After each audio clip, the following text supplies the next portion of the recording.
It's Phil Lindemann with your Krystal 93 News at 4. Skier visits are down 20% early this winter at Vail Resorts properties in one of the driest seasons on record. Vail gave its Q2 report today. Those measly visits led to big losses for on-mountain ski school, dining, and rental shops. Returning CEO Rob Katz says heavy snowfall out east was not enough to overcome a months-long dry spell in the Rockies, where snowfall is 60% below average today.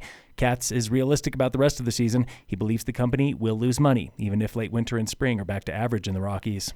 Breck Tourism Office was sharing bleak numbers for MLK weekend. Room nights are down a little over 8%. But it's not all bad. December was just as busy as it felt. The holiday from December 18th to January 4th was pretty flat. You look ahead to summer and things feel even better. Early bookings for June and July, they're up nearly 7% compared to this time last year. Opening this weekend in downtown Breck is a traveling exhibit from the Smithsonian, Americans, tracing the myths and reality of North America's first inhabitants.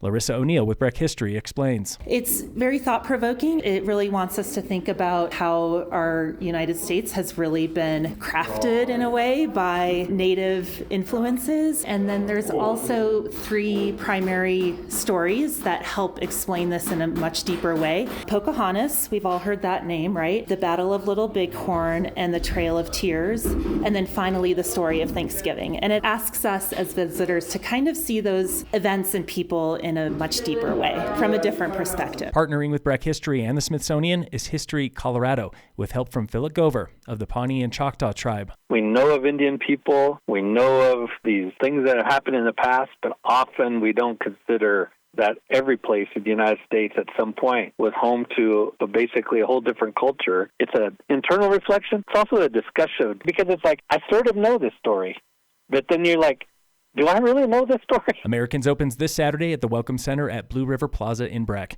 Next Thursday, a member of the Mountain Ute tribe gives a free presentation on summits, local tribes.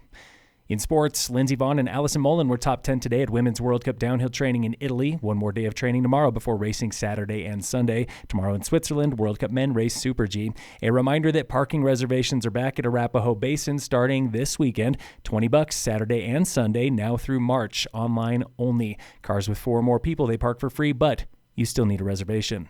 And in local sports, today on the warm-up, junior points leader Cesar Lozano with the Tigers basketball team is feeling a lot better than this time last year. We're actually winning games now, so that's a lot better. And everyone's improving, and we're turning the program around. The Tigers are 4-5 with 13 games to go. Last year, they won 4 games all season. I look at the game differently. Obviously, everything has gotten better, so just improving over the years. Improvement is Lozano's rallying cry. Even when this team is winning, he knows they can do better. We took good shots. We were pushing the ball well. We could have played way better defense, made more shots. Just in general, everything. The Tigers face a tough matchup tonight when they head to Golden for a doubleheader with the girls' team. This is the warm-up with Summit High Basketball. And in other preps, the Tigers Alpine ski team, they competed giant slalom today at Winter Park. Tune in tomorrow for results. Phil Lindemann, Krystal 93 News.